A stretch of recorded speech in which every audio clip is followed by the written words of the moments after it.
Hi, everyone, and thank you for joining. We'll wait a few more minutes to give people time to come on, and we'll start around 12:04, 12:05.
Hi, everyone, and thank you for joining. We are excited to have you all here today to talk about Rhode Island climate policy. So as many of you know, we are in the height of the legislative session, so this is a great time to be updating Rhode Islanders or anyone else interested on what is going on. And we will get started.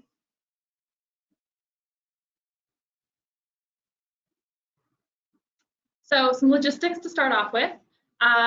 On the right here, we have our presenters. So I don't think Mel and Priscilla are visible yet, but they'll be talking a little bit later. Everyone is now muted to avoid background noise.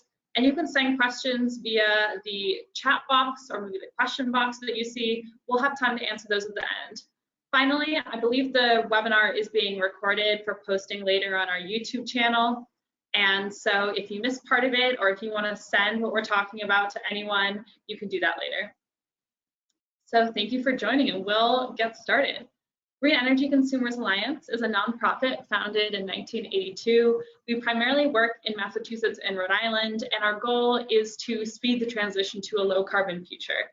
In addition to our selection of programs, including Drive Green or Green Powered, to help connect consumers with green energy choices, we also do policy advocacy work because we believe that the individual choices have to be paired with policy on a broader scale to make the kind of change that we need to address the climate crisis. And that's what we're going to be focusing on today. I'm Kai Salem. I'm a policy coordinator at Green Energy Consumers. I work on policy both in Rhode Island and Massachusetts with a focus on energy efficiency, renewable energy, electric grid modernization, and my colleagues Mal and Priscilla, who we'll be hearing from later today, are also staff on our advocacy team.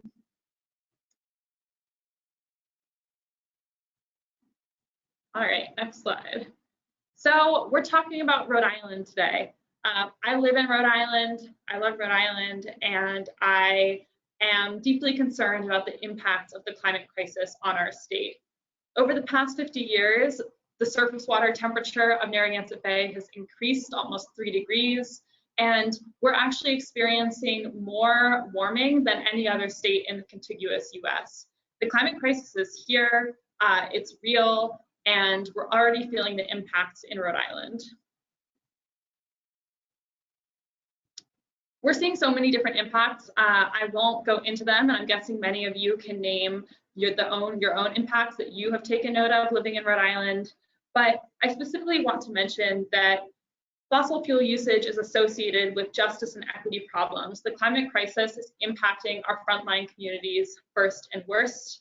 And in addition, things like burning fossil fuels in our vehicles, in our homes, and in our power plants are having local air pollution issues that are most detrimental to people who are already vulnerable to the impacts of low income, vulnerable for racial inequity, and other public health issues. So it is especially important for equity and justice that we address the climate crisis here in Rhode Island. The good news, despite all of this bad news, is that current policy proposals in Rhode Island can accelerate climate action. We know how to solve much of the problems that our addiction to fossil fuels have caused, and we have plans and proposals already today that can not only start this action, but get us a long way to solving the problem. And today, that's what we're going to focus on. Here's our lovely Rhode Island State House. And here is our cheat sheet to what Green Energy Consumers considers the best climate and energy policy being introduced this legislative session. We'll talk about all of these different bills later on in this presentation, so I'm not going to go into depth line by line, but just putting this out there so you have an idea of what we're talking about today. The Act on Climate we'll focus on because that is receiving a vote in the House today. This is the last of 4 votes that a bill needs to receive before it can go to the governor for signing. So we'll talk especially about what you can do between now and 3 p.m. today to make sure that the Act on Climate passes the House. A brief civics lesson. I know that when I started working on climate policy in Rhode Island, all of this was new to me, and we're going to be talking about things like hearings and votes. So for those of you who don't know, this is the process for which a bill becomes law. Here in Rhode Island, our legislative session lasts usually from about the beginning of January to mid or end of June. And during that time, advocates work with legislators to draft, discuss, debate, and eventually pass bills to become law. First, advocates work with a senator and a representative to introduce bills.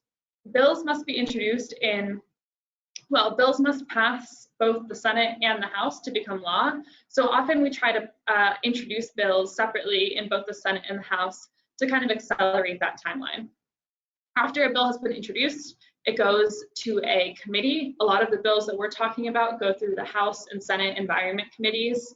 The committee will have a hearing where supporters and opponents of the bill can talk about what the bill does, why they support it, why they might be opposed to it, and the legislators it's an opportunity for them to ask questions to experts on the bill.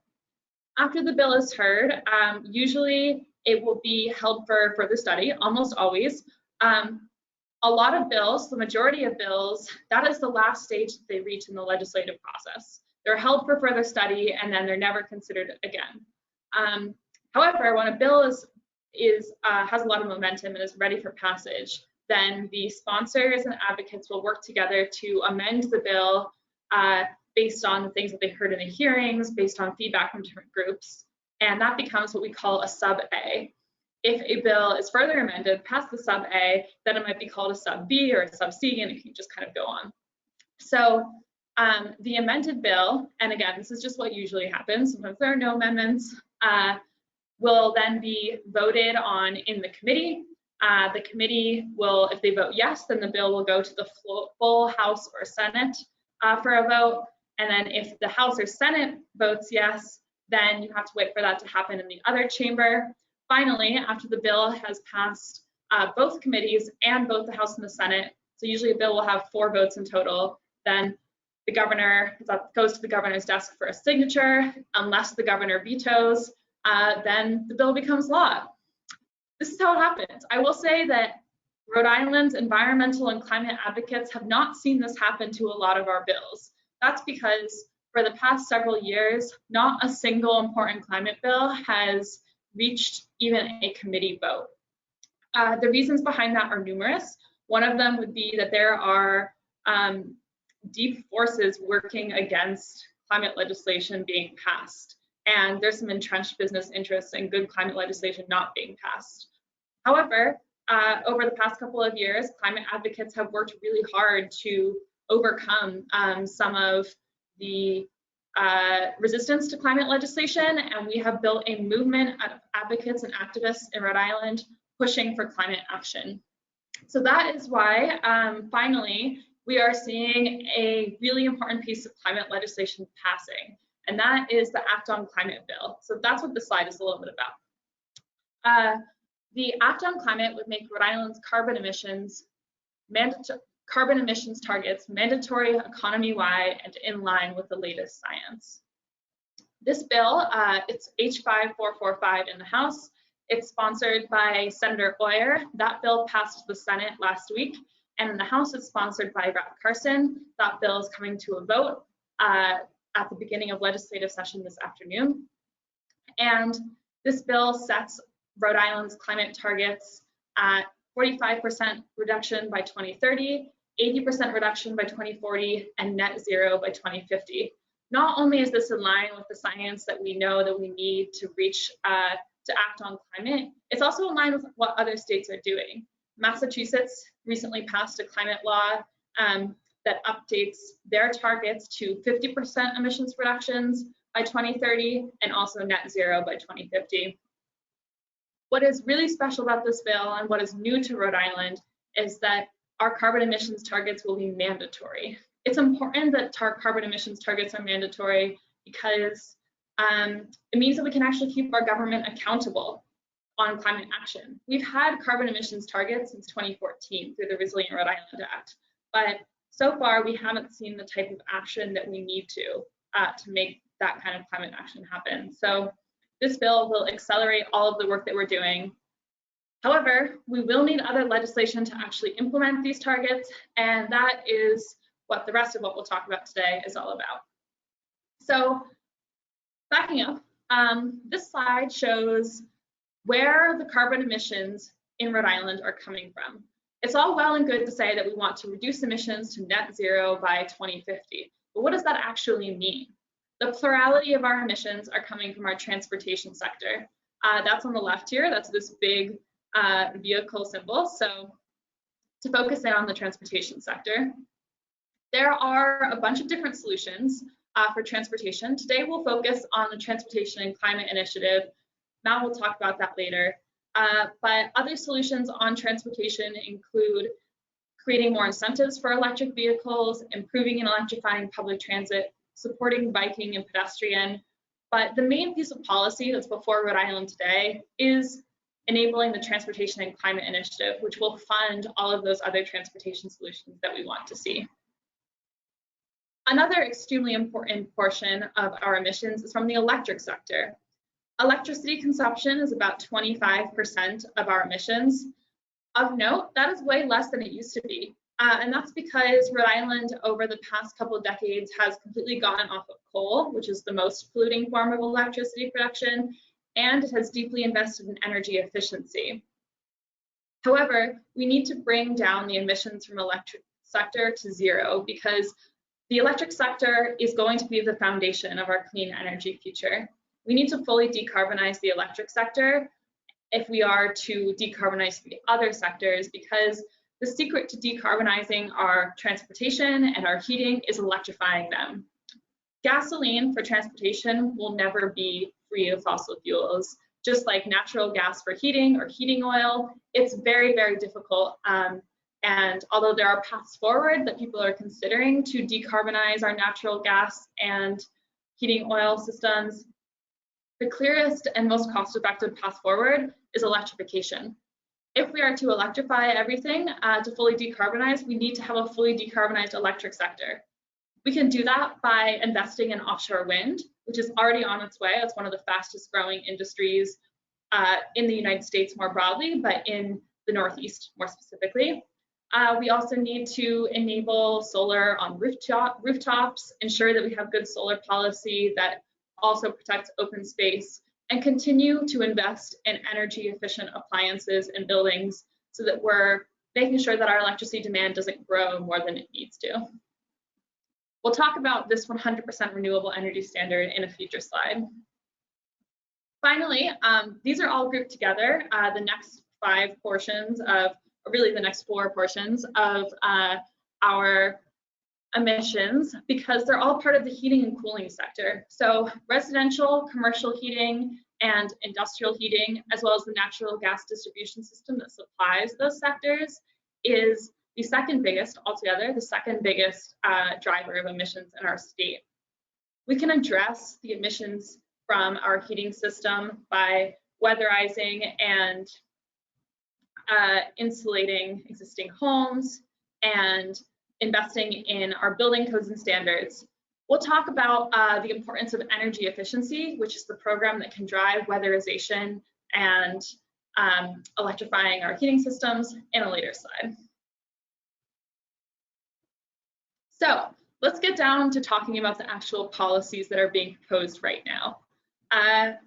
Green energy consumers' priorities, or at least one of them, one of our top priorities, is getting to 100% renewable electricity by 2030. The 100% renewable energy standard has been introduced in the House by Representative Deb Ruggiero, and in the Senate by Senate President Dominic Ruggiero. So this is a Ruggiero bill. They're spelled differently, but we're really pleased to have these great sponsors working on this bill. The renewable energy standard is a policy that we've had in Rhode Island since 2004. We were one of the first states in the country to implement a renewable energy standard. We love the renewable energy standard. What it does is it mandates a minimum level of renewable energy that utilities are required to include in the electricity mix they deliver to everyone in Rhode Island. Right now, our renewable energy standard will get us to about 30% by 2030. It's currently at about 15% right now. So you might not even know it, but there has to be at least 15% renewable electricity in what you are buying from National Grid. But we can do a lot better than that. Right now, we have a big surplus of renewable energy in the state. So National Grid is actually selling off its renewable energy that it gets from solar and wind in state. We can update the renewable energy standard to 100% by 2030. Some of you may recall that over a year ago, January 2020, then Governor Raimondo announced that she had a goal of getting to 100% renewable electricity by 2030. Over the course of 2020, there was a stakeholder process to think about how we can achieve this goal. It resulted in a report from the Brattle Group and Office of Energy Resources, and that report concluded, as we and many other stakeholders already knew would be the case, that updating our renewable energy standard is the #1 strategy to achieving that goal. The renewable energy standard, at the end of the day, is a way of tracking how much renewable energy we're using in the state and keeping the government accountable, or keeping the utilities accountable especially, to making sure that we're actually procuring that much renewable electricity and delivering it to Rhode Islanders. On the right, we have a really interesting graph here, and I'm going to explain how this graph shows that we are already on track to achieving this goal, at least in large part. So this orange line that goes dramatically up, that is how much renewable electricity we would need to procure this goal. The current RES, that's the dotted line below, that's where we are now. You can see that in 2024, when our planned Revolution Wind project comes online, we're going to have a ton of extra renewable electricity in the state. So we definitely ought to raise our renewable energy standard by 2024, at least to soak up all of that excess renewable energy. What is not included in this graph that is really important is the most recent announcement of a 600 megawatt procurement. A 600 megawatt offshore wind project, when built, would be the biggest offshore wind project that we have planned for Rhode Island, and it would get us by 2030 about 82% of the way to our goal. So 82% that's most of the way there. We're so close, and Green Energy Consumers believes that we can easily make up the rest of the gap from 82% to 100% by improving our energy efficiency programs and also improving our other renewable energy incentive programs.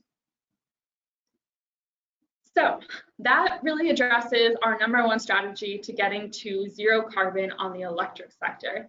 Let's move on and look at buildings and heating. This is a really challenging sector.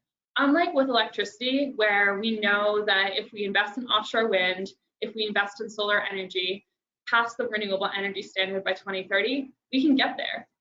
With buildings, the technology is a little bit newer. Not to say that it's new, we've had the right technology around for decades, but it is a little bit newer, so there are some challenges here.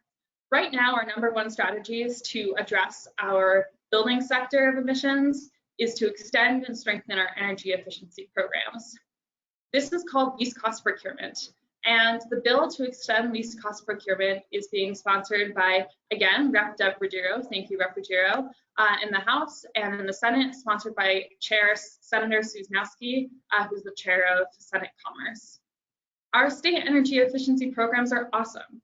If you have ever gotten a free energy audit from National Grid, or you might have gotten it through Rise Engineering, that is through these energy efficiency programs. They are by far our biggest clean energy program in the state by dollar value. They're also the driver of the majority of our state green jobs.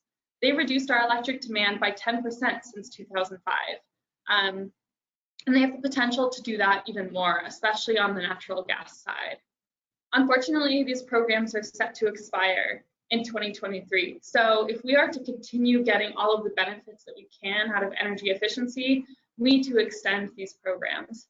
Green Energy Consumers believes that the programs could also be improved by tying them to our state climate goals and ensuring that greenhouse gas emissions benefits are fully accounted for in the development of these programs. The way that the energy efficiency programs work, I can talk about this for a long time, but I'll be brief, is that they put a charge on every ratepayer's bill, on every ratepayer's electric and gas bill in the state, and that the funding collected on those bills goes into a big pot of money that funds energy efficiency investments. The truly special thing about least cost procurement is that that charge is set at such a level that every dollar that comes from ratepayers into these programs is going to reduce the overall cost of the electricity and natural gas systems. So for every dollar that we put into these programs, we get way more than $1 back of benefits in terms of less money spent on procuring electricity and natural gas, public health benefits, benefits for being comfortable in your home. So by investing in energy efficiency, we're actually overall lowering the cost of our energy because we have to buy less. I also want to mention appliance efficiency standards. This is another one of my favorite pieces of legislation before us today. It's being sponsored by Rep. Handy in the House, and again, Senator Sosnowski in the Senate. Appliance standards lock in water waste and emissions reductions because they raise the minimum level of efficiency required in products sold in Rhode Island. Right now, you can go in the store and you can buy two products that cost the same dollar value. So maybe one product that's included in this bill is faucets. You could buy two faucets, and one of them uses a lot more water than the other, but you wouldn't know. So you would end up paying more for one of those faucets on your water bill than you would on the other, but they cost the same amount in the store. So this bill would get those bad performers out of the market so that you make sure that you can save more on your water bill. The same principle works for commercial fryers, electric vehicle chargers, and the other products included in this bill. And finally, on the transportation side, I will kick things over to Mal to talk about how our priority transportation policies work. Thanks, Kai. My name is Mal Skoran. I'm a program associate at Green Energy Consumers Alliance. And a lot of my work over the last couple of years has been focused on the Drive Green program, which is a program that is designed to help folks in Massachusetts and Rhode Island to be able to get into an electric car instead of buying a gas-powered car. And so I have used my experience helping folks go electric in order to shape effective policy solutions to address the transportation issue that we have here in Rhode Island. If you remember the slide that Kai presented, transportation is currently the largest source of climate warming emissions in Rhode Island. And we have a bunch of solutions that are available to kind of change that. So transportation is a really exciting place to talk about climate policy and decarbonization. And Green Energy Consumers' priority for this year is a policy initiative called the Transportation and Climate Initiative, or TCI.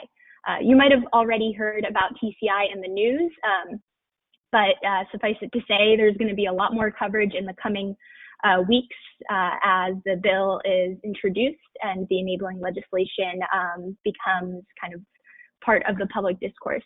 But essentially what the program is it's a regional effort to address transportation, and it's also an opportunity to address and improve public health as well, since gasoline and diesel powered vehicles are not just contributors to climate change, but also release particulates, nitrogen oxides, sulfur oxides, and ozone, which all degrade respiratory health. So we find that those that live closest to highways, typically low-income populations and communities of color, tend to have the highest rates of asthma and cardiovascular disease. And a lot of that has to do with their proximity to tailpipes that burn gasoline. And so this initiative is really an effort to try and provide other alternatives to gas-powered cars so that Rhode Islanders can get around in a way that's safer, cleaner, better for the climate, and better for their health as well. So there's kind of three parts to the program. The first is to cap pollution from transportation. Vehicle pollution tends to increase over time because every year Americans are driving more miles. So step one is to establish a limit on the pollution that comes from vehicles. That limit is enforced through what's called allowances, which brings us to step number two, which is to make sure that the state sticks to the limit. Importers and suppliers of gasoline and diesel fuels are required to buy these allowances to account for the fuel that they sell in the state. And then finally, that kind of brings us to the most important part of the TCI policy, which is the revenue generated from the selling of those allowances helps to fund alternatives to gasoline-powered cars that will make transportation cleaner, more affordable, and again, healthier for Rhode Islanders. The program is expected to generate $300 million in revenue for each of the participating jurisdictions on board so far. On the next slide, we can zoom out a little bit about exactly how large this regional initiative is.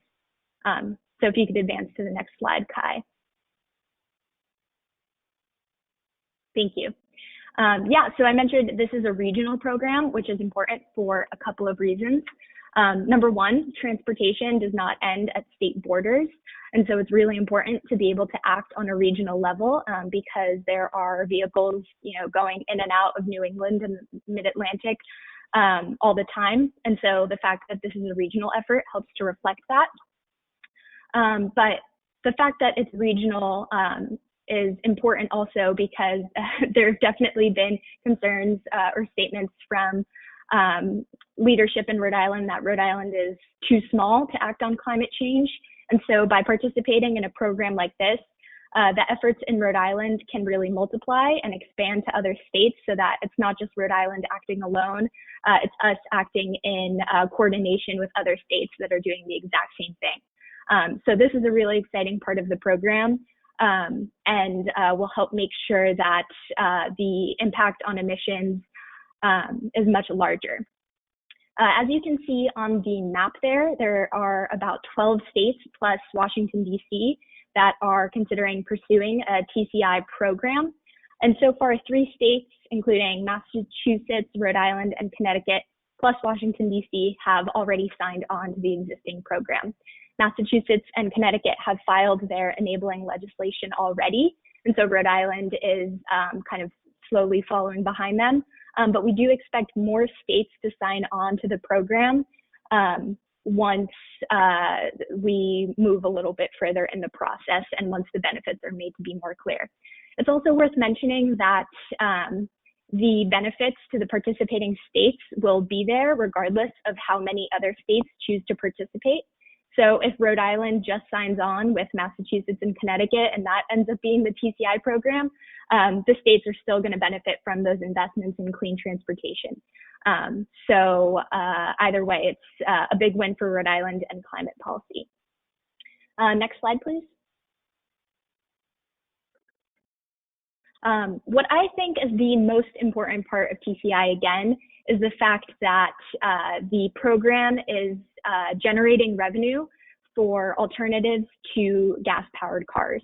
And this is really important because for many Rhode Islanders, a gas-powered car is really the only convenient option to be able to get around. And so the TCI program enables a whole host of other options so that people can really choose what's right for them, that we enable better and cleaner options. So I mentioned that regionally, or in the 4 jurisdictions that have already signed on to the program, we can expect around $300 million in revenue to come in. And Rhode Island will just get a small portion of that because we're the smallest state. So we'll get $20 million to invest in clean mobility, which is $20 million more dollars than we have allocated. So that's a really big win. And there's no shortage of good investments that Rhode Island can choose to progress in. So here illustrated are a couple of examples that we might see depending on whether the program moves forward and what the state ends up deciding to do. The first is better and electrified transit service, which is really important for a small state like Rhode Island. We should really have a better bus system, and we should really make sure that the bus system that exists is doing better to serve the people that are already using it, which is disproportionately low-income folks and communities of color. It's also important to consider electrifying more buses because diesel buses are one of the worst contributors to decreasing air quality. And so if we can electrify those buses, that really does a lot in terms of improving the respiratory and public health of everyone who lives and works around those buses. Second, another big opportunity is investing more in active mobility paths for walking and biking. The state has this really great set of plans called the Bicycle Mobility Plan that outlines a bunch of good projects for Rhode Island that would enable more people to choose to walk and bike for short distances. That does wonders for our health. The only thing stopping those plans from happening is the lack of funding. So TCI could be really helpful with that. And then finally, this is obviously an area dear to green energy consumers' heart. We need to support Rhode Islanders who want to make the decision to go electric. Rhode Island actually has the lowest per capita EV adoption rate of any of its neighboring states in New England. So it's worse off than New Hampshire, Maine, Vermont, Massachusetts, and Connecticut in terms of EV adoption. So we really need to catch up to our neighbors and invest in charging infrastructure as well as incentives to help make sure that we can get more electric cars on the road. These are all good investments to make. $20 million a year will get us a lot of the way there. And a big part of green energy consumers advocacy in the coming weeks and months will be to engage health-based groups, community-based groups, and other folks that might want to have a say in what kinds of investments go into their communities and how these TCI dollars should be spent.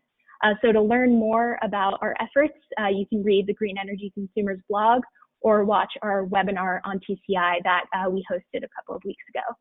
Now I'll pass it on to Priscilla, who I believe will talk about some other green energy initiatives in Rhode Island.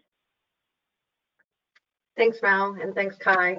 So I'm going to shift gears a little bit and talk about municipal aggregation, our favorite flavor of a green municipal aggregation. It's also known as community choice aggregation. So now we're talking about things that are happening at the city level and town level, and also on the regulatory side, but that it also complements really the backbone of the advocacy work that we do in terms of offering consumers more choices. So community choice aggregation or green municipal aggregation, it is a model that we pioneered with our partners, Good Energy. And what it does, it basically enables a city or town to aggregate the electricity supply on behalf of its residents and small businesses and go out to bid to secure a more competitive supply rate. The beauty of this model is that not only we could do this to be more competitive in terms of that cost for electricity supply, but we can also go ahead and add additional renewable energy. So that is why I mentioned it's our favorite flavor and why we refer to it as an organization to green municipal aggregation. So want to point out that we worked with Rep. Ruggiero back in 2017 to make changes to the existing municipal aggregation statute in Rhode Island. So for well over a decade, the leagues of cities and towns has been actually aggregating and doing this for municipalities for their municipal load. So for the first time in Rhode Island, now cities and towns have this option to do this on behalf of their residents and small businesses. So this is really exciting. We've seen Providence really set the tone. Community choice aggregation is a goal within the climate justice plan. So along with Providence, other communities are taking leadership and adopting the model. So far that includes Providence, Central Falls, Barrington, and South Kingston, which have already introduced their community choice aggregation plans to the Public Utilities Commission, or PUC. Actually this Thursday, the South Kingstown and Providence are both hosting public comment at the PUC for their plan. So that is required by law. These communities have already had public input in their respective cities or towns, and actually Barrington and Central Falls have gone through that similar process. So I'm excited. I cannot wait for this Thursday, because then we'll be looking at the PUC to set a date for when they will hopefully approve these first 4 plans. Then we have other communities following suit, which include Newport and Portsmouth, that are actually working on their aggregation plans. So again, just stressing with the model and the diagram here that community choice aggregation is about offering more options and not only being cost competitive and hopefully securing cheaper supply rates in the long run over the life of a contract that could be 2 to 3 years, but then adding that additional renewable energy and going beyond what's required of state law, which is that renewable energy standard that Kai mentioned. And really giving consumers the option whether they want to be a part of the aggregation program or leave the aggregation program or stick with their competitive supplier. Next slide, please. And I will add, I am happy to talk more offline about community choice aggregation or green municipal aggregation, so feel free to reach me. I'm currently working with other communities and community ambassadors to help others follow the track of Providence and the other communities that are adopting the model. So wanted to just shift gear and reference the climate mobilization work that we have been a part of, which is through the Climate Crisis Campaign. So the Climate Crisis Campaign is a project of the Environment Council of Rhode Island that serves as the umbrella organization for about 70 nonprofits in the state, and also, I should say 70 organizations and also individuals, and represents about 50,000 Rhode Islanders. So really the Climate Crisis Campaign sets out to call for immediate legislative action to reduce greenhouse gas emissions and to protect the places we love, and to also center equity and justice as we work towards that transition. So I will post the link that you see here on the slides later on the chat, riclimatecrisis.org. Encourage you to look into the Climate Crisis Campaign, and if you want to be involved, just reach out to us and we will plug you into that network. Next slide, please. So going back to how we build momentum, right? We've touched on different facets of what you see here on the diagram.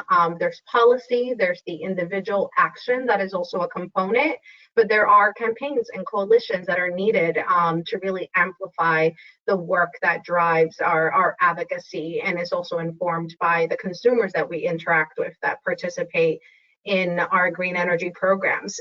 Community action, as Kai referenced earlier, and really centered in frontline communities, is really should be at the core of this work. So really looking to models like the Climate Justice Plan that has done that really well in the city of Providence.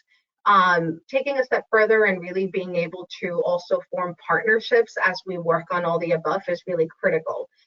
Through our work in the Transportation and Climate Initiative, we've been forming partnerships with organizations like the George Wiley Center and the Latino Policy Institute to really work together and envision, how do we want to best put to use those benefits that will come from the Transportation and Climate Initiative, and really add that voice, community-driven voice, and also data to really inform how those funds can really benefit those communities that are well overburdened by pollution. Next slide, please. So in wrapping up from my end, I also wanted to mention a new initiative that launched in 2021, the Climate Jobs Rhode Island initiative. This is working with groups like AFL-CIO and many other union and labor trades councils to really reach that common ground that we have in terms of addressing the climate crisis, and being able to do that in a way that really ensures a just transition to a green economy. So working across the board with labor and unions and environmental groups to also really figure out how can we avoid leaving anyone behind as we work on this transition to a net zero economy. So encourage you to take a look at Climate Jobs Rhode Island. I'll also post the link on the website.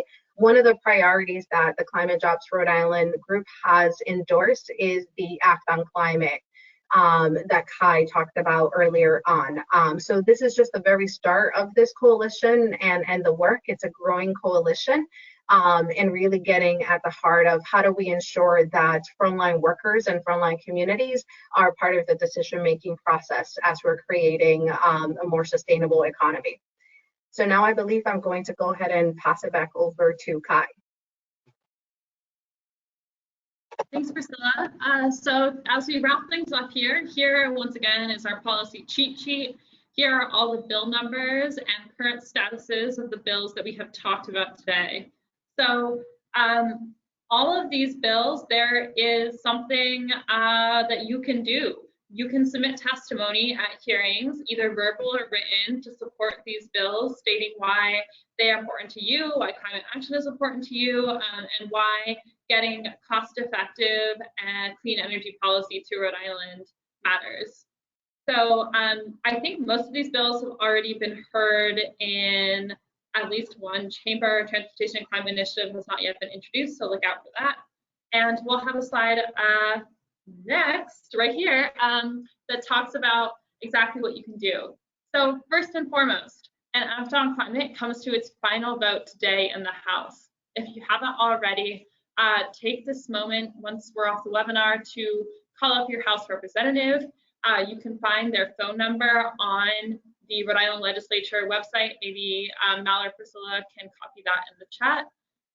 And tell them that you support an Act on Climate, H5445, because it is Rhode Island's best chance to get back on track when it comes to climate action. Second, we always invite written comments in support of climate and energy bills. The link here, again, we'll copy that in the chat so you can actually follow the link, is to instructions to submitting written comments in support of the state's energy efficiency extension before the bill is heard on Friday, March 22nd. Comments are due by noon. Today, there is a rally outside the State House, or where the House is meeting, at Betts Memorial Auditorium near the State House in Providence at 3:15 today. You can see that I'm wearing my green Act on Climate t-shirt, so is Mal. We'll have more of these t-shirts there to give out with the donation, and we hope that you can make it. Of course, it'll be distanced, masks on to keep everything COVID safe. We have another policy webinar on March 30th. That's a week from today at 7:30 p.m. If you liked this, you can spread the word to other folks. And finally, there are going to be more upcoming hearings and hopefully more committee votes that we need your help on. So stay tuned for future action alerts in Rhode Island. We have a couple of other resources for you here, but now is the time. We'll have about 15 minutes to answer questions. So I will stop talking, and if you have any questions, please submit them in the chat. And Kai, so we've had some great questions along the way. So while folks work on typing in their additional questions, I will go ahead and facilitate or moderate some questions for you and also Mal. So I'll start off, Kai, with questions that I think are geared towards the items that you presented. So when talking about the Act on Climate and bringing the science to par, someone asked us a great question of, I've been hearing from national experts like Lee Stokes that the best science says net zero by 2035 rather than 2050. Is that incorrect? So I don't think that's incorrect. And Leah Stokes is, of course, someone who knows a lot more about this issue than I do. What I would say is that net zero by 2050 is the minimum in this bill and in the science. That's what we have in this bill. Currently, our targets are both non-binding and say 80% by 2050. So net zero by 2050 is a huge step up and will allow us to get back. In Massachusetts, we've seen they've had binding climate targets since 2008 with their Global Warming Solutions Act, and they actually over the past few years have seen that climate science is changing and we have to do more and do it faster. So this year in their climate bill, they updated it to make it 50% by 2030 and net zero by 2050. It is my hope that after Act on Climate passes, we are following the latest climate science and updating it to stay abreast with it. Thanks, Kai. And then this question pertains to the renewable energy standard. Do we have a sense of where the speaker stands on the renewable energy standard? What can you tell us about the politics behind the RES? First, I would say that it's a very good sign that the Senate President has put his full support behind this bill. He is the lead sponsor, and he tweeted out that now that we've passed Act on Climate, this should be a priority for implementing the bill. I haven't heard the speaker make any official statements about this policy, and all eyes are really on the Act on Climate until that passes, hopefully today. But we hope to find out the speaker's stance after that passes. The renewable energy standard is a policy that we've had for a long time. So we know that it works. We know that it is about tracking and accountability and transparency, and we hope that the speaker supports that as well. Thanks, Kai. And then the last question for you so far is about whether there are any implications for any of our policy priorities now that National Grid is looking to sell to PPL. What can you tell us about that? Great, I'm so glad we got that question because I meant to mention it earlier in the slides. So we don't yet know what the implications of the proposed sale are. The first thing I would mention is that it's not a done deal, and the sale has to go through regulatory approval before it's finalized. So I would say it's too early to speculate about what the sale means. Second, I think that it's a good reminder to all of us as advocates that we need to have strong climate policy, and we can't rely on a utility company's stated policies to get us to our climate goals. That's why we want policy like the Renewable Energy Standard or the required energy efficiency programs, because we need to make sure that no matter what utility company we have in Rhode Island, they're doing the right thing and getting us on track to climate action and bringing clean energy to our state.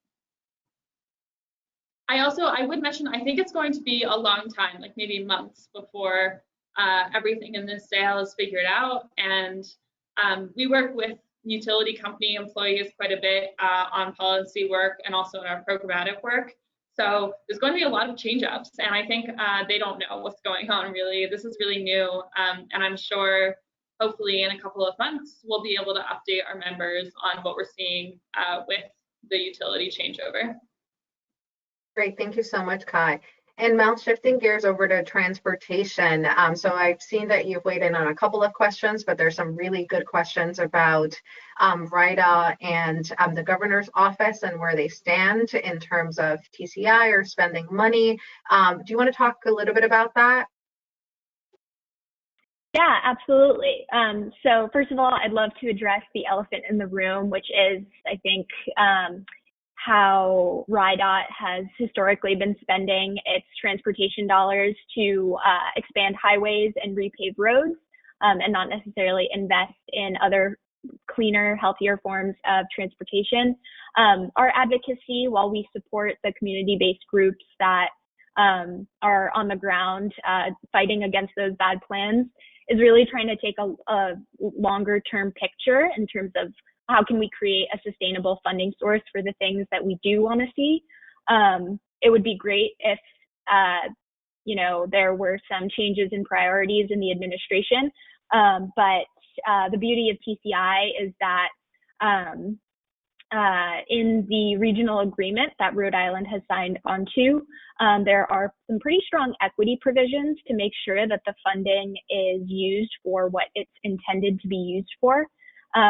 So in the legislation that is going to be introduced in the coming weeks, you will be able to see that language that specifically outlines that 35% of the dollars that are brought in by the TCI program have to be invested in communities that are overburdened and underserved by the existing system.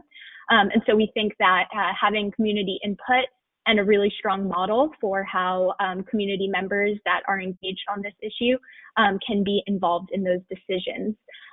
Green Energy Consumers is working with folks at the George Wiley Center and Latino Policy Institute to try and build capacity to make sure that folks that are on the front lines that usually just have to be fighting against the bad plans can also have a say in, like longer term investments and what the program would look like. I'll also just add that the new governor of Rhode Island, Dan McKee, has not yet taken a position on TCI. And so we're really looking forward to hearing his support because former Governor Raimondo was a champion of this policy in Rhode Island. And so we really hope that Governor McKee takes the torch and continues on with that program. But if you do want to help make sure that your decision makers and the governor will support this policy, then you should absolutely reach out to them when the legislation is introduced, and we can send you an action alert when that time comes. But decision makers definitely will need to hear from folks in Rhode Island that this is a good policy and something that we should pursue. Thanks, Mel. So in the interest of time, I'll just acknowledge that we have about 6 minutes or so to go. We're happy to stay on for a couple more minutes after 1 o'clock to continuing answering questions. But just know if we don't get to your questions, we'll make sure to include them in the follow-up email that we'll send with the recording and the slides. Mal, you might have already touched upon this, but want to go back to TCI. So who would be responsible for implementing TCI, how that revenue stream comes in, how it's allocated? Can you talk a little bit about how clean mobility restrictions on TCI funds could be written? Yeah. So all of it will be determined by the exact language in the bill, but it's very likely that DEM, the Department of Environmental Management, will be the administrators for the program. So that means that this would be separate from any funding that the DOT receives and would be administered separately by the folks at the Department of Environmental Management. And those folks, specifically Terry Gray, have been involved in formulating the program in Rhode Island for years. And so they're really invested in it. They've done a good job representing Rhode Island and the state in those regional conversations. And so I expect DEM to continue to do a good job and make sure that the program and its funding are used in the way that they're intended.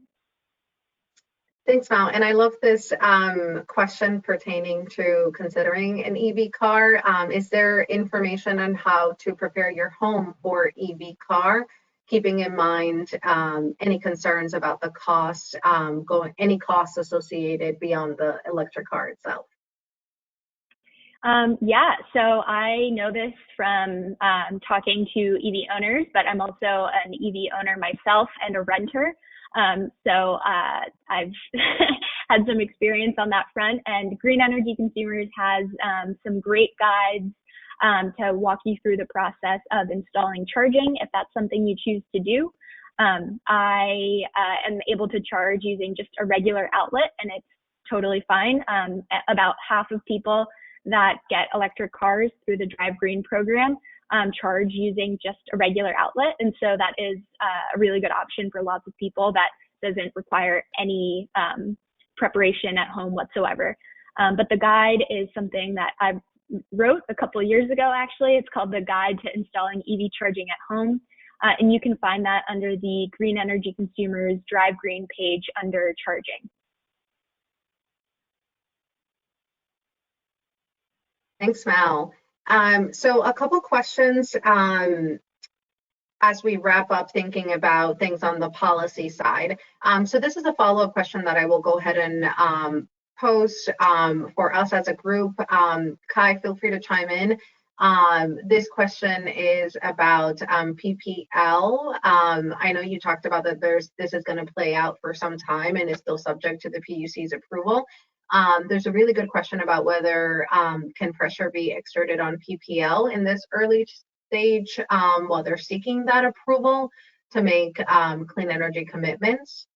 My short answer would be we're going to find that out, but we're still at the very early stage internally in terms of working out the implications of this and really want to see how things play out at the PUC. But anything you would like to add or change about that, Kai?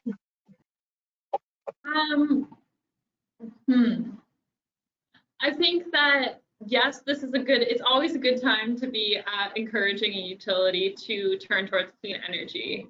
And also, there's no commitment as binding as state policy. So I think what I would say is by passing the 100% renewable energy standard and extending our energy efficiency programs, that's the best kind of commitment that we could possibly get from PPL. We hope that those are things that PPL internally supports. And at the end of the day, we want it to be state policy so that if PPL in a year or two sells the business to someone else, that we are ensuring that this is the policy of Rhode Island and we're serving Rhode Islanders the best. That said, I would be interested to see what other folks come up with when it comes to different avenues to working with the utility company and getting the best that we can from PPL on clean energy. And I did see a statement kind of recently from them about clean energy. So it'll be interesting to see what kind of resources and commitments that they bring to Rhode Island. And in our last minute or so, to see if we can get to these two last questions, how are state policy standards implemented at the municipal level and how are they enforced? I think that's a great question.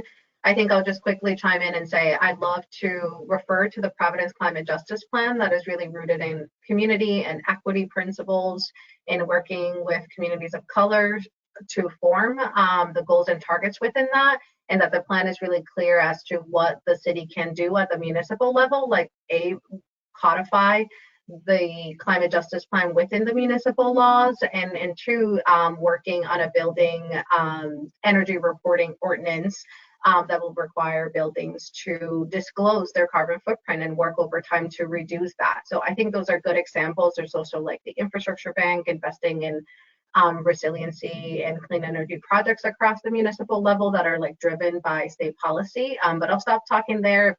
Kai, Mal, feel free to chime in. And then this follow-up question, if you want to tackle both Kai or Mal, is what happened to the Economic and Climate Resilient Act of 2021?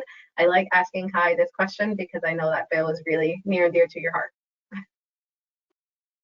Yes, okay, so I'm going to answer those in succession. So first, on the municipalities front, I think municipalities are some of our most important partners in this work. We have seen again and again municipalities lead the state when it comes to climate action. The Providence Climate Justice Plan is a great example of that. But we're also seeing municipalities lead through green municipal aggregation on other areas of environmental policy. Municipalities led on banning plastic bags before the state is considering it as a whole, and the state still hasn't done it, although there is that bill. But that is a different issue that we're not talking about today. So I think that passing a 100% renewable energy standard would accelerate the whole state towards clean energy. Municipalities could still lead that timeline by providing clean electricity, 100% clean electricity through municipal aggregations. However, we do expect the standards to work with the aggregations. There shouldn't be any conflicts there. And passing the statewide standard will ensure that even if some communities get to that goal ahead of others, we all get there by 2030. The second question was about Economic and Climate Resilience Act. For those who don't know, that is the bill that would put a price on carbon pollution. That money would be, so the price would be for every ton of carbon across all of our fossil fuels, whether that's gasoline, natural gas, or fossil fuels being used in electricity. There would be a fee on those charged on the polluter at the point that the carbon comes into the state, and then that money would go back in direct rebates to Rhode Islanders. That money could also be used kind of like TCI to support clean energy initiatives. The Economic and Climate Resilience Act is a bill that I and Priscilla also have worked on for a long time, and I think we really do want to see carbon pricing. However, our priorities are elsewhere because one of the issues with that bill is that it relies on similar carbon pricing legislation passing in neighboring states. And in the near future, we see a lot more action on 100% renewable energy standard in TCI. So we're focusing our efforts there. I think we would, however, love to see carbon pricing and hope that that bill gets due consideration as we think about ways to meet our binding climate goals. Thanks, Kai. Team, any last closing thoughts? Mal, Kai? I really hope that we see some of you at 3 p.m. at Beth's Memorial to celebrate/rally for the passage of Act on Climate. And make sure you call your rep if you haven't already. All right, thank you so much for joining us. We really appreciate your time and your great questions. We will follow up by the end of the week with a link to the slides and also a link to the recording. Thank you so much.